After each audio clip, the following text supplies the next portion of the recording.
নেশার কারবার কি করে রাজ্যের ভবিষ্যৎকে নষ্ট করছে তার এক উদাহরণ দেখা গেল ধর্মনগর জেলা হাসপাতালে। এক নেশাগ্রস্ত যুবকের তাণ্ডব দেখল হাসপাতাল কর্তৃপক্ষ। জানা যাচ্ছে সময় মতো নেশা সামগ্রী পায়নি বলেই তার এই তাণ্ডব দেখা যায় হাসপাতাল চত্বরে।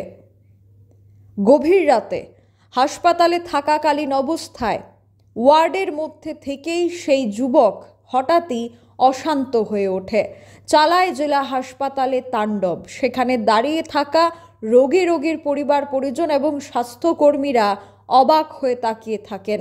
এক যুবককে সামাল দিতে 4 থেকে 5 জন সমর্থ হচ্ছিলেন না।